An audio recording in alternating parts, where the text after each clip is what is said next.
Rusia. Moscú.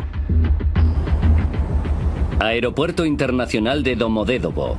1 de julio de 2002, 8:10 de la tarde. 45 niños esperaban embarcar en un vuelo rumbo a Barcelona. Era su premio por sacar buenas notas en el colegio. Entre ellos se encontraba Artur Hamatov, de 11 años.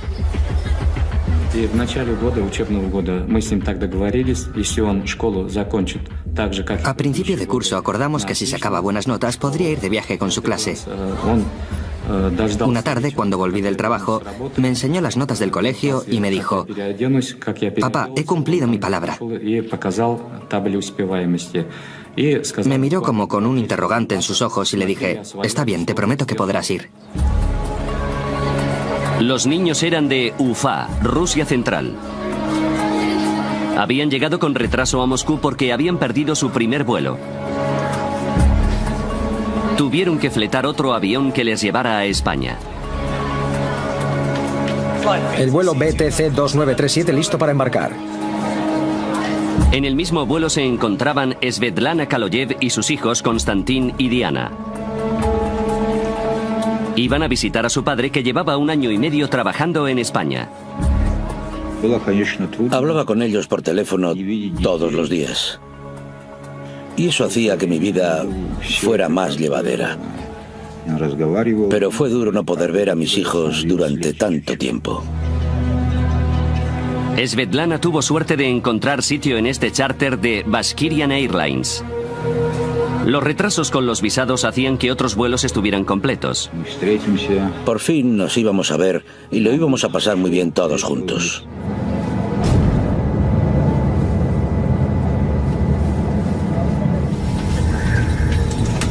La tripulación terminaba de prepararse. Дамы и господа, вас приветствует капитан корабля. Добро пожаловать на борт башкирских авиалиний.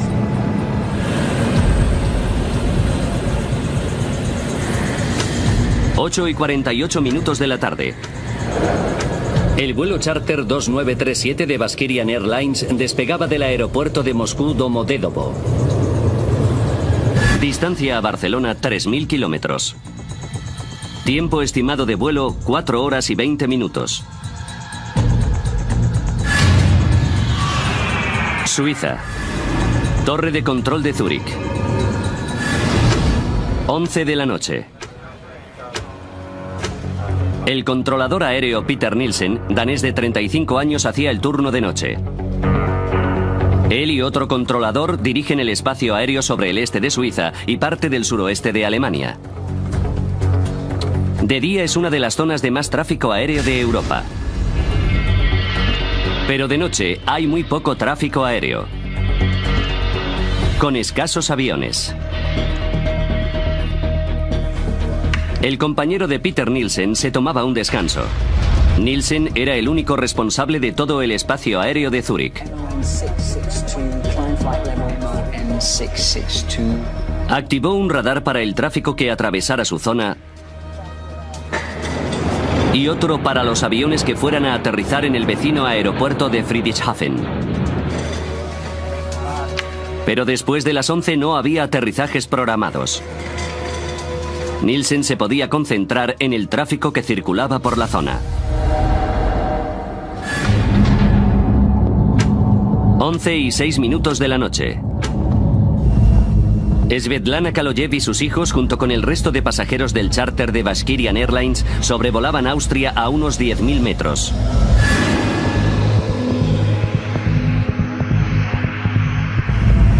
Llegarían a Barcelona en poco más de 2 horas. A 600 kilómetros de distancia, un Boeing 757 de DHL despegaba de Bérgamo, Italia.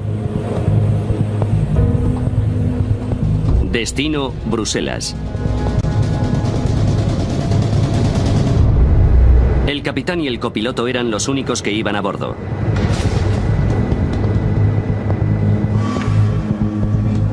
Los ingenieros de mantenimiento llegaban a la sala de control de Nielsen. Iban a comprobar el radar principal.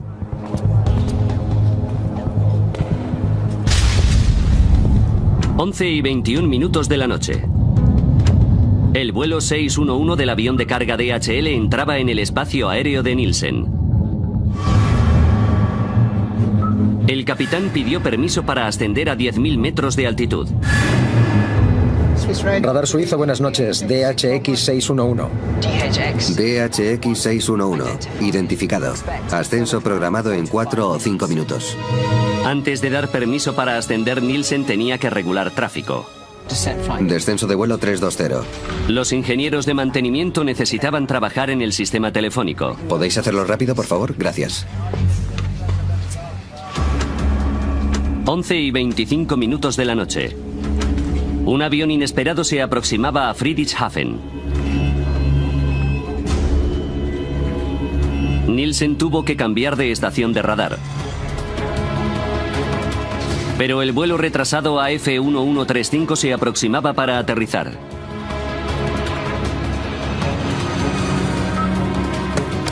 Llamó a las torres de control de los aeropuertos para comunicarlo.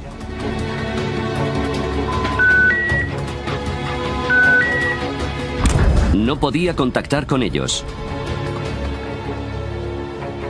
Pero todavía quedaban 10 minutos para que el Airbus aterrizara. Por lo que volvió al radar del tráfico de su zona. DHX 611. Y dio al avión de carga DHL luz verde para ascender a 10.000 metros. Ascenso de nivel 360.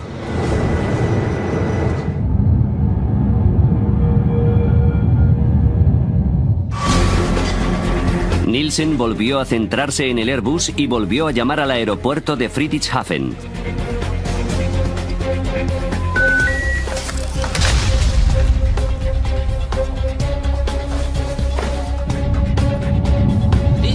BTC 2937. El charter de Baskirian Airlines contactó al aproximarse a su espacio aéreo. Aquí torre de control, repita. BTC 2937. Nivel 360. Nivel... Pero justo cuando Nielsen contestaba, el Airbus contactaba con él. Vuelo entrante AF1135. Aterrizaje programado en pista 20. De acuerdo, volvemos a hablar en breve. Nielsen llamaba a Friedrichshafen por tercera vez. Die gewünschte Verbindung ist nicht möglich.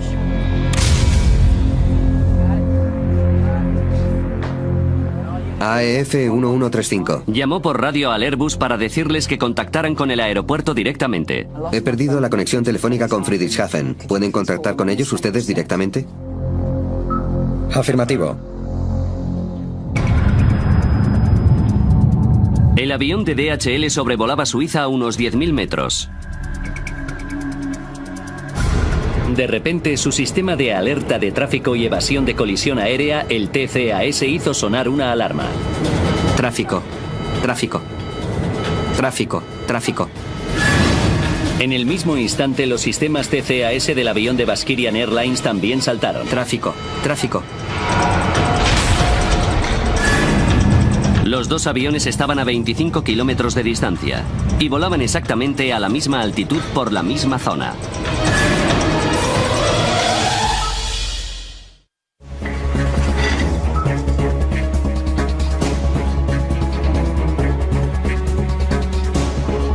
Peter Nielsen se dio cuenta de repente de que tenía un grave problema. BTC 2937. Inmediatamente ordenó a los pilotos rusos descender. Descenso de nivel 350, rápido, hay tráfico atravesando la zona. Segundos después, los sistemas TCAS les decían justamente lo contrario. Ascenso. Ascenso. Ascenso. Dice que ascendemos y el controlador que descendemos. Ascenso. Ascenso. Al mismo tiempo, el TCAS del DHL decía que descendieran. Descenso. Descenso.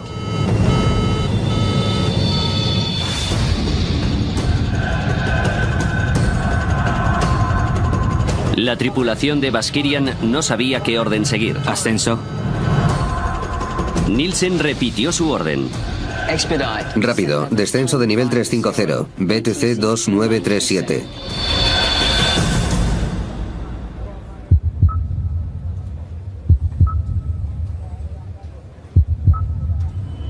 Cuando vio que habían seguido sus órdenes, Nielsen les comunicó que el avión DHL se les estaba acercando por su lado derecho. Hay tráfico en posición 2 en punto, a 360. Volvió a comunicar con el Airbus.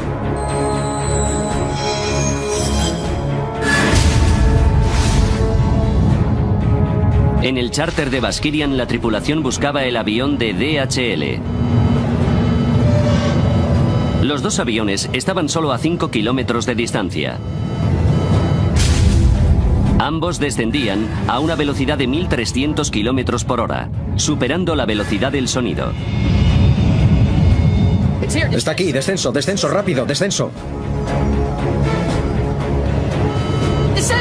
Descenso.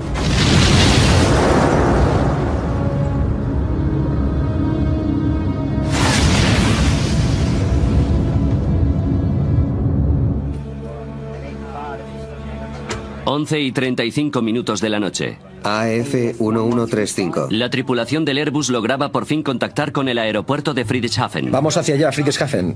Nielsen podía ahora transferir el avión. Afirmativo, adiós.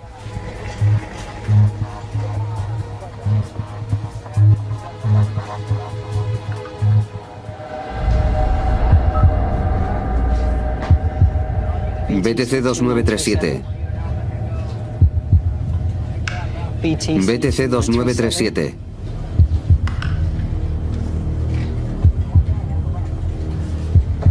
BTC 2937.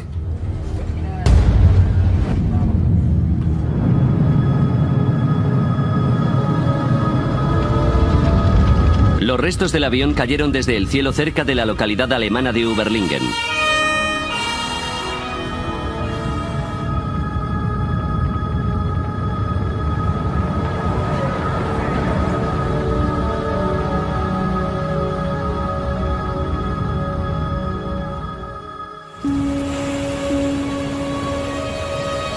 Al amanecer, la policía inició la mayor operación que se había llevado a cabo nunca en la zona.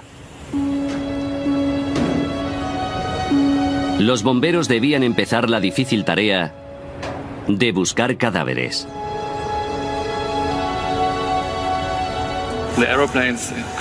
Los aviones han chocado y ha muerto toda la gente que iba en ellos.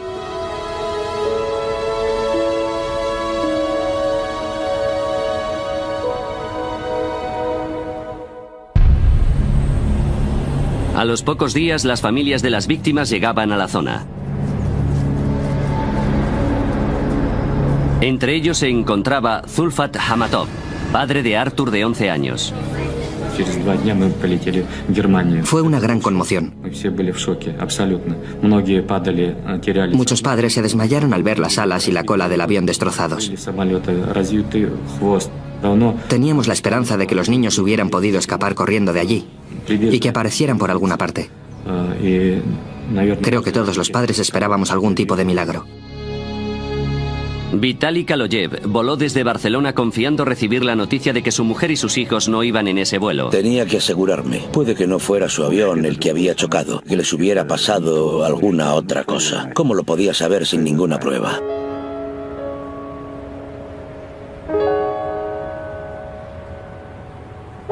Los investigadores confirmaron sus peores temores. Se confirmó que las 71 personas a bordo de los dos aviones habían muerto. Era el peor accidente aéreo que se había producido nunca en Alemania. En una industria protegida por los sistemas de seguridad más avanzados y completos, ¿cómo podía ocurrir esto? Ahora, repasando los acontecimientos de aquel día y adentrándonos en la investigación, revelaremos la desastrosa cadena de eventos que llevaron a dos aviones al mismo lugar en el mismo momento.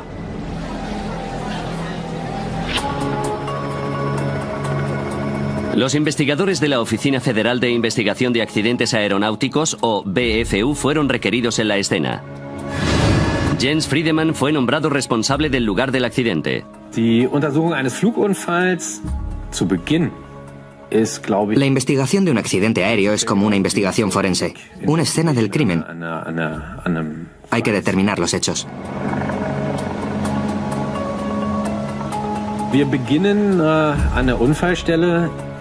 En el lugar del accidente había un caos total al principio. Había escombros por todas partes.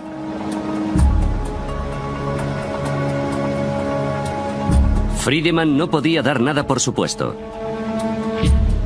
Ni siquiera que los dos aviones hubieran chocado. Es waren zwei Flugzeuge unterwegs, zwei Verkehrsflugzeuge. Ob sie sich getroffen haben oder ob sie nur dicht genug aneinander. No sabíamos si los aviones habían chocado o si habían pasado demasiado cerca y habían perdido el control, ni qué había ocurrido en realidad. Sin las cajas negras, Friedemann solo podía especular con qué había ocurrido examinando los fragmentos de escombros. Las piezas claves fueron trasladadas a unas instalaciones especializadas del norte de Alemania. A Friedemann, el enmarañado de metales pronto le sirvió para aclarar los hechos.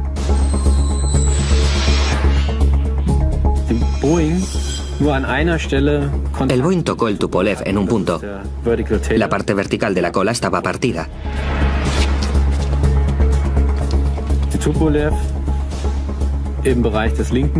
El Tupolev tenía dañada el ala izquierda y la parte izquierda del fuselaje. También había pruebas de colisión en la parte inferior del ala derecha. Los restos revelaban que el avión de carga de DHL y el charter de Baskirian Airlines habían chocado en pleno vuelo. Ahora sabemos qué ocurrió. La cuestión es, ¿por qué ocurrió? ¿Por qué iban tan cerca?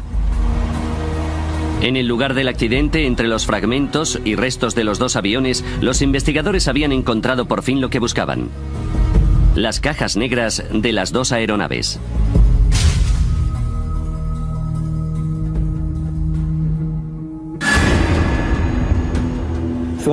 Era muy importante para nosotros como investigadores de accidentes.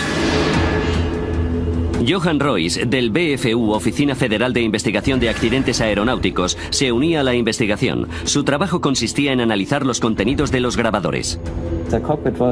Los grabadores de voz de la cabina de mandos nos ayudaron a entender qué pasó en la cabina, por qué los pilotos tomaron las decisiones que tomaron. Royce comenzó examinando el sistema de alerta de colisiones aéreas, los TCAS. Nuestra primera tarea era determinar si los TCAS habían funcionado como tenían que hacerlo, según su diseño. Los sistemas TCAS construyen un mapa tridimensional alrededor del avión usando su altitud, velocidad y dirección. Todos los aviones equipados con TCAS se comunican constantemente entre sí. Si un avión se acerca demasiado a otro, los TCAS alertan a los pilotos. Tráfico, tráfico. Y si es necesario, emite lo que se conoce como resolución de conflictos. Descenso, descenso. Tras analizar la caja negra, Royce determinó rápidamente que el sistema había funcionado como debía. Tráfico, tráfico. Antes de la colisión, los dos sistemas TCAS generaron y emitieron una resolución de conflictos. Al Tupolev ruso le dijeron que ascendiera y al Boeing de DHL que descendiera. Si el avión hubiera seguido esas instrucciones, no habría habido ninguna colisión. Pero mientras que los pilotos del avión de DHL obedecieron a los TCAS... Descenso, descenso. Los pilotos rusos no lo hicieron. Ascenso, ascenso.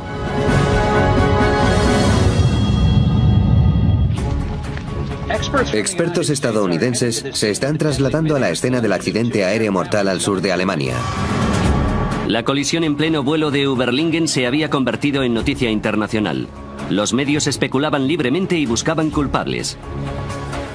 Se dice que el piloto del avión ruso ignoró diversas órdenes de los controladores de tráfico aéreo. ¿Por qué los sistemas TCAS que sirven para evitar colisiones en este caso han provocado una? ¿Y por qué el avión ruso no descendió cuando se le ordenó la primera vez? ¿Por problemas de comprensión de idioma? Las órdenes de los controladores son siempre en inglés. Las grabaciones de la caja negra eliminaron rápidamente una de las teorías. Zurich, buenas tardes. BTC 2937. Nivel 360. Con el grabador de voz de la cabina pudimos determinar que el idioma no fue el problema. La tripulación rusa tenía un buen nivel de inglés. Pero las grabaciones también revelaron un hecho sorprendente. Ascenso, ascenso. Dicen que ascendemos y el controlador que descendemos. Vimos que recibieron órdenes del controlador de tráfico aéreo. BTC 2937, descenso de nivel 350. Y nos dimos cuenta de que al mismo tiempo o inmediatamente después también hubo una resolución de conflictos del TCAS. Ascenso. Prácticamente al mismo tiempo a los pilotos rusos se les ordenó hacer dos cosas completamente diferentes. Descenso de nivel 350. Rápido. La tripulación necesitaba tomar una decisión rápidamente. ¿Qué tenían que hacer? Y descubrimos que les costó mucho tomar esa decisión. Aunque no debería haber sido así, los dos aviones volaban sobre Alemania y la normativa europea estipula claramente que los TCAS tienen prioridad sobre los controladores de tráfico aéreo. En mi opinión, que ocurriera algo así no tenía ninguna explicación posible.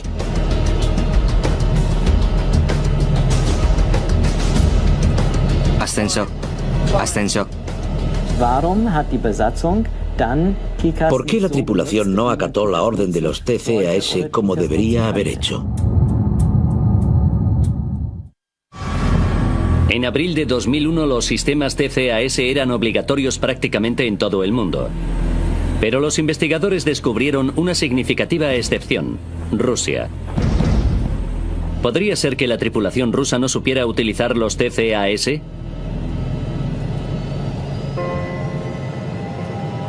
Rustam Mustafin es un antiguo piloto de Bashkirian Airlines.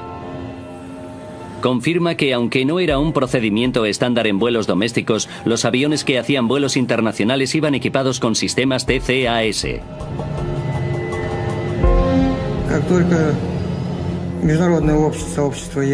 En cuanto los sistemas TCAS se hicieron obligatorios, el Centro de Formación de Bashkirian Airlines se aseguró de que nuestros pilotos supieran utilizar dichos sistemas.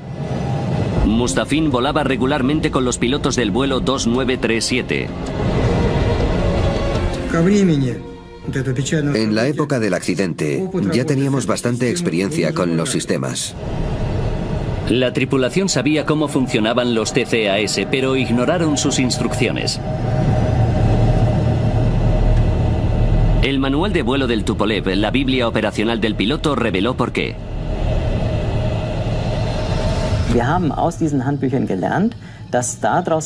Supimos por esos manuales que las órdenes de tráfico de control aéreo siempre tienen una prioridad más alta. El manual de operaciones de la época estipulaba que la orden de tráfico de control aéreo tenía preferencia sobre los TCAS en caso de que el sistema emitiera una alerta. Decía que control aéreo tenía la última palabra. Desobedeciendo la normativa europea, la tripulación rusa estaba entrenada para usar los TCAS como un simple sistema de aviso y podía seguir las instrucciones del controlador si lo creía conveniente. Siguieron las indicaciones de los TCAS, pero al estilo ruso. Yo hubiera hecho exactamente lo mismo que ellos. Habría seguido la orden del controlador de tráfico aéreo. De repente pudimos comprender por qué la tripulación rusa actuó como lo hizo. Los investigadores habían descubierto por qué los dos aviones descendieron. Mientras que la tripulación de DHL había hecho caso a los TCAS, los pilotos rusos obedecieron al controlador de tráfico aéreo. Pero esto no respondía a una pregunta básica. Los TCAS son un último recurso. Los aviones no deberían haber estado tan cerca, ni haber dado lugar a activar dichos sistemas. Los investigadores centraron su atención en la sala de control de tráfico aéreo. Un controlador debe pedir a los pilotos que cambien de altitud por lo menos 2 minutos antes de un posible conflicto. Pero Peter Nielsen no pidió a la tripulación del avión ruso que descendiera hasta 43 segundos antes de la colisión. BTC 2937, descenso. ¿Por qué el controlador aéreo emitió una orden así tan tarde? tan tarde que fue imposible evitar el accidente. Gracias a los registros y a los interrogatorios, los investigadores supieron que Nielsen era el único controlador de tráfico aéreo de servicio la noche del 1 de julio.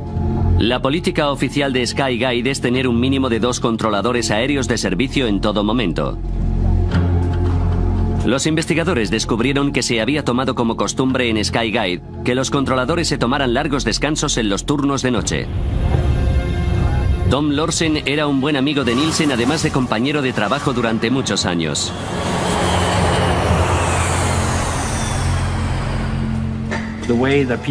Peter hacía los turnos de noche como los hacíamos todos. Se quedaba solo un controlador porque había muy poco tráfico.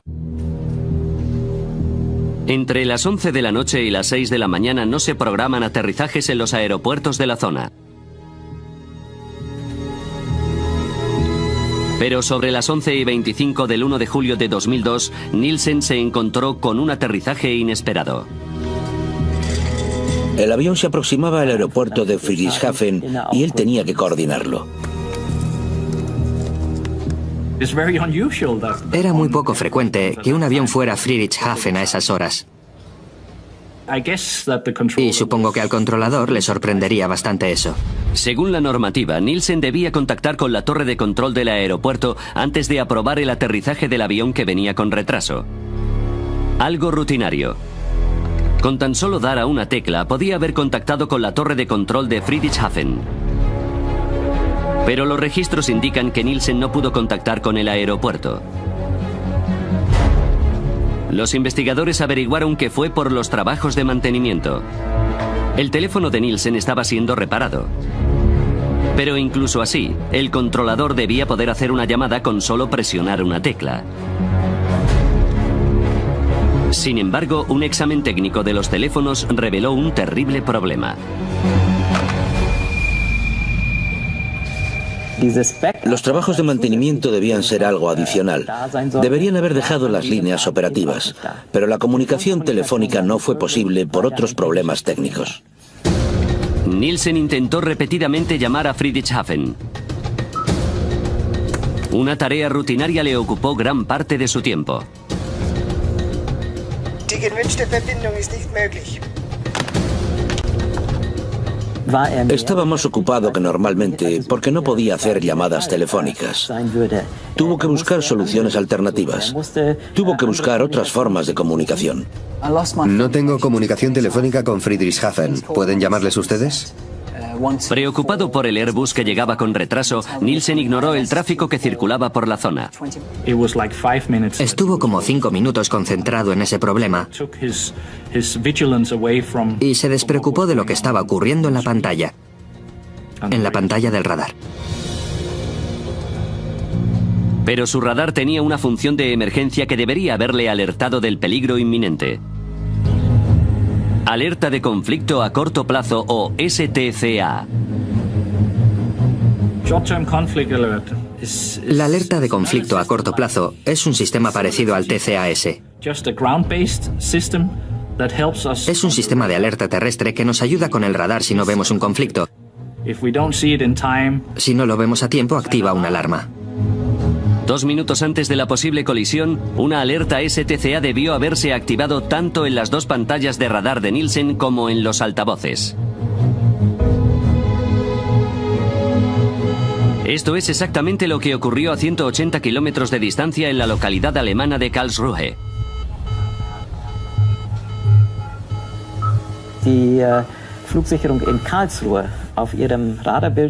Los controladores aéreos de Karlsruhe habían visto en su pantalla de radar que 2 aviones estaban acercándose más de lo debido. Las grabaciones revelan que el controlador de Karlsruhe intentó llamar a Nielsen para avisarle. Pero las defectuosas líneas telefónicas de Zúrich le impidieron contactar con él. Según las reglas de aviación, no pueden contactar con aviones fuera de su espacio aéreo, a menos que el controlador a cargo haya perdido la conciencia o haya abandonado su puesto. El controlador aéreo de Karlsruhe decidió saltarse el protocolo e intentó llamar a Nielsen 11 veces en total, pero no consiguió hablar con él. BTC 2937. Los registros muestran que el sistema visual de STCA de Nielsen no se activó. Royce descubrió que el radar de Zúrich también estaba siendo reparado, por lo que tampoco estaba totalmente operativo.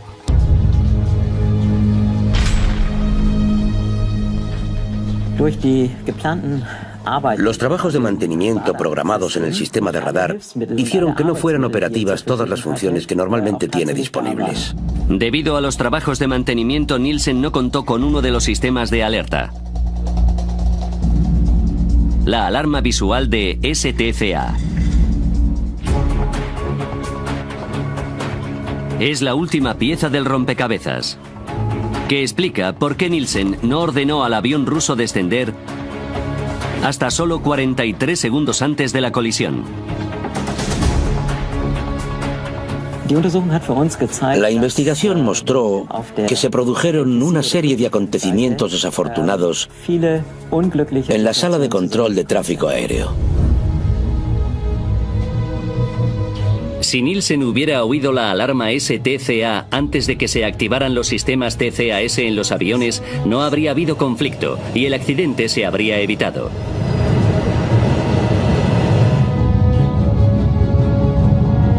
Pero ocurrió algo más.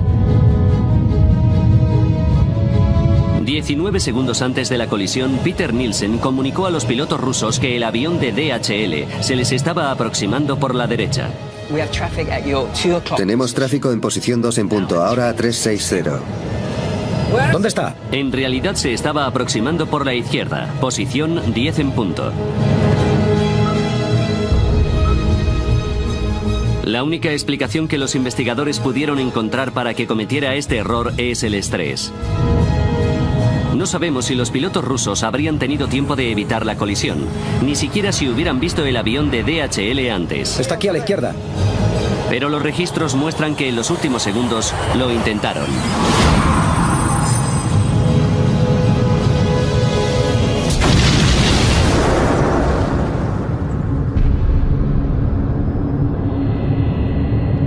Tras el impacto, el avión de Baskirian Airlines se partió en 4 piezas. Sin parte de la cola, el avión de carga de DHL cayó en picado.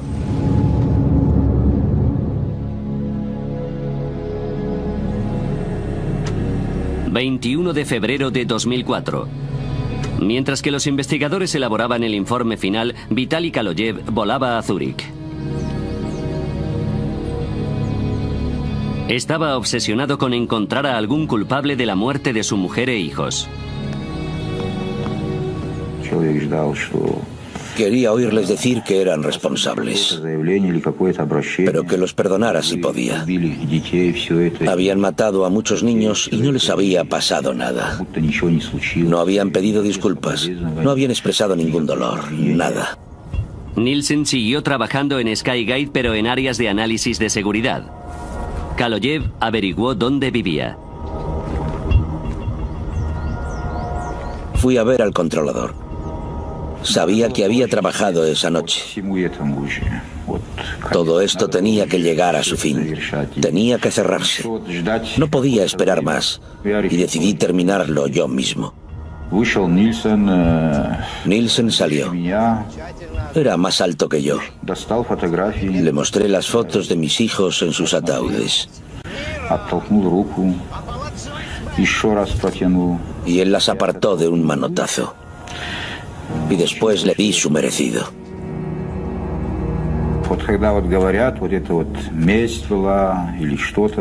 Bueno, hay quien dice que fue venganza.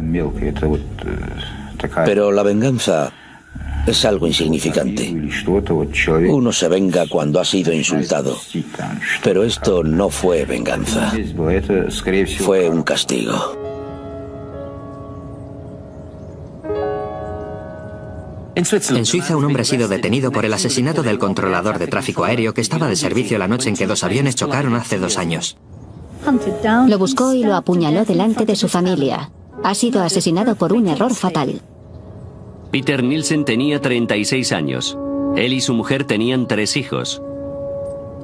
Tras su detención, Vitaly Kaloyev fue trasladado a una institución psiquiátrica mientras los tribunales decidían si estaba capacitado mentalmente para ser procesado. Kaloyev fue condenado por homicidio premeditado a 8 años en una prisión suiza. En noviembre de 2007 fue puesto en libertad después de que un recurso de apelación determinara que tenía un atenuante de responsabilidad por la muerte de su mujer e hijos. Vitaly Kaloyev no se arrepiente de lo que hizo.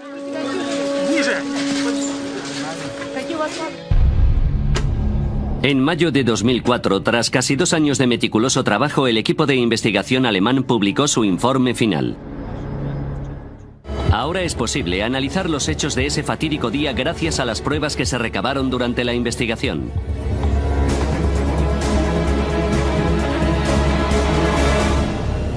...1 de julio de 2002...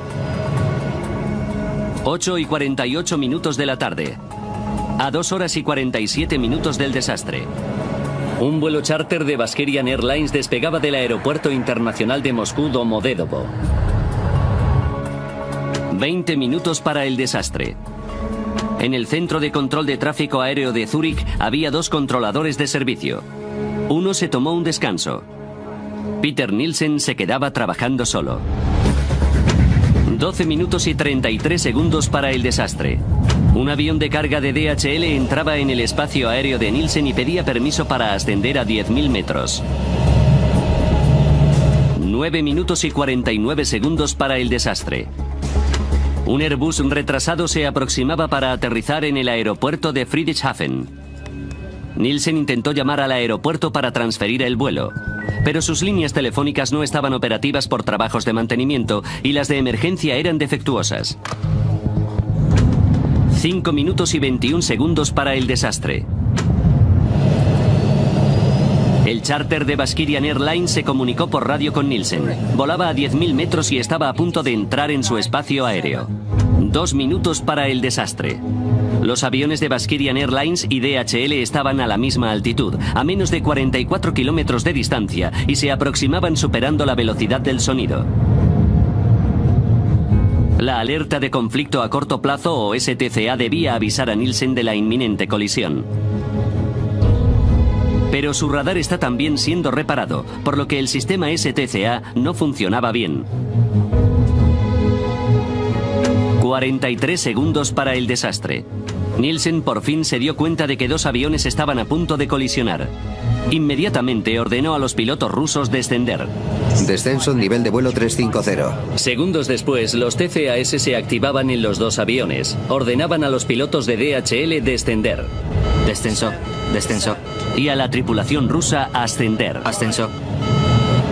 Dice que ascendemos y el controlador que descendemos. Nielsen no era consciente de que los 2 aviones estaban recibiendo otras instrucciones.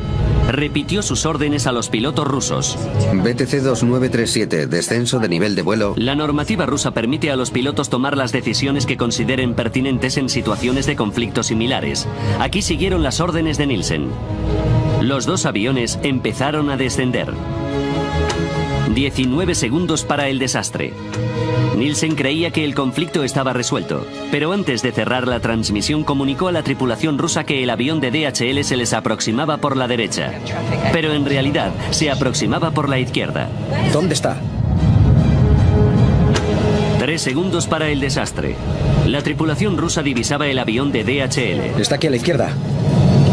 Intentaron evitarlo, pero era demasiado tarde. ¡Descenso rápido, descenso rápido! A las 11 de la noche y 35 minutos los aviones chocaron, a unos 10.000 metros sobre la localidad alemana de Überlingen. Las 71 personas a bordo de los 2 aviones murieron.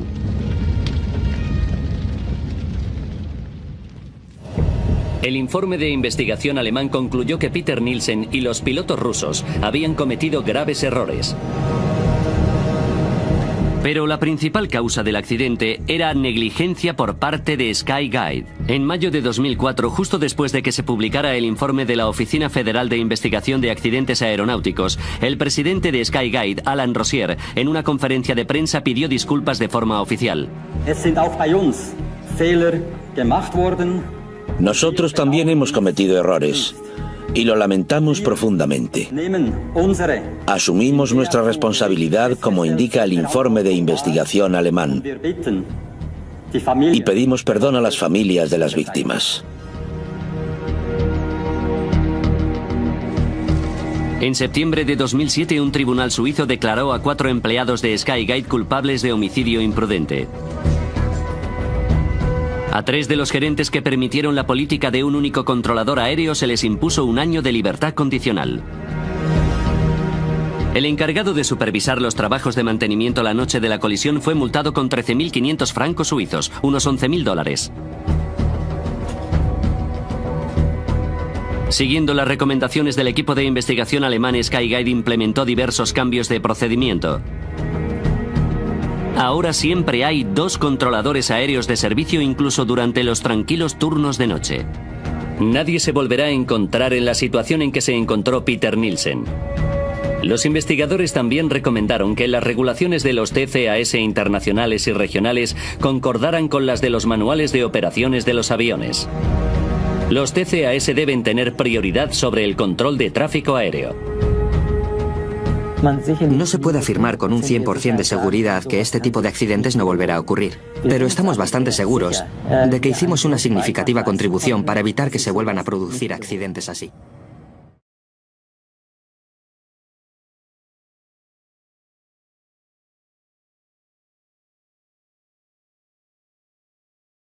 Habían perdido su primer vuelo. Tuvieron que fletar otro avión que les llevara a España. El vuelo BTC 2937 listo para embarcar. En el mismo vuelo se encontraban Svetlana Kaloyev y sus hijos Konstantin y Diana. Iban a visitar a su padre, que llevaba 1 año y medio trabajando en España. Hablaba con ellos por teléfono todos los días. Y eso hacía que mi vida fuera más llevadera.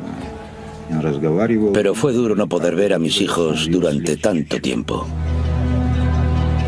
Svetlana tuvo suerte de encontrar sitio en este charter de Bashkirian Airlines.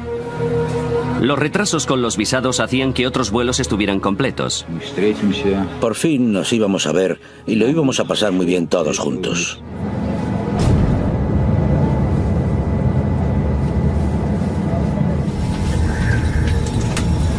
Llegarían a Barcelona en poco más de 2 horas. A 600 kilómetros de distancia, un Boeing 757 de DHL despegaba de Bérgamo, Italia. Destino: Bruselas. El capitán y el copiloto eran los únicos que iban a bordo.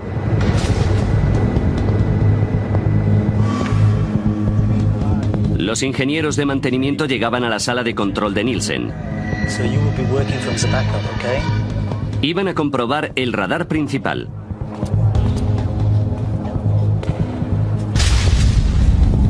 Once y 21 minutos de la noche.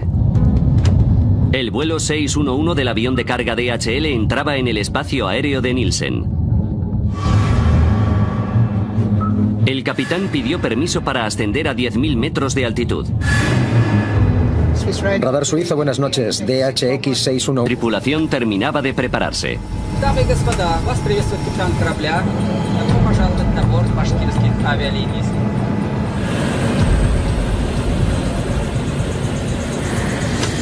8:48 minutos de la tarde. El vuelo charter 2937 de Bashkirian Airlines despegaba del aeropuerto de Moscú Domodedovo. Distancia a Barcelona 3.000 kilómetros. Tiempo estimado de vuelo 4 horas y 20 minutos. Suiza. Torre de control de Zúrich. 11 de la noche. El controlador aéreo Peter Nielsen, danés de 35 años, hacía el turno de noche. Él y otro controlador dirigen el espacio aéreo sobre el este de Suiza y parte del suroeste de Alemania. De día es una de las zonas de más tráfico aéreo de Europa. Pero Rusia. Moscú.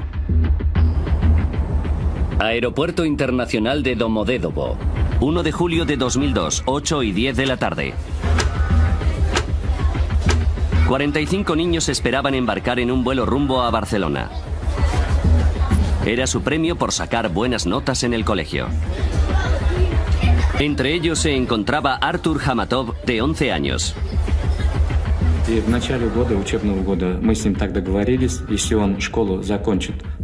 A principio de curso acordamos que si sacaba buenas notas podría ir de viaje con su clase. Una tarde, cuando volví del trabajo, me enseñó las notas del colegio y me dijo: papá, he cumplido mi palabra. Me miró como con un interrogante en sus ojos y le dije: está bien, te prometo que podrás ir. Los niños eran de Ufa, Rusia Central.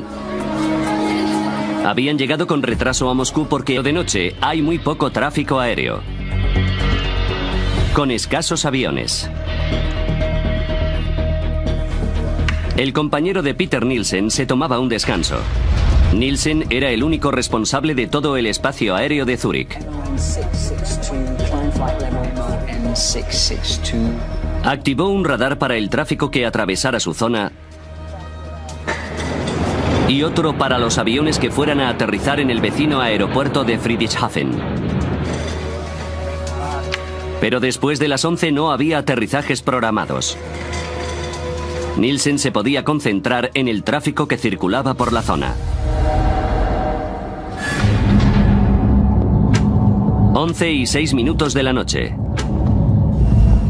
Svetlana Kaloyev y sus hijos, junto con el resto de pasajeros del charter de Bashkirian Airlines, sobrevolaban Austria a unos 10.000 metros.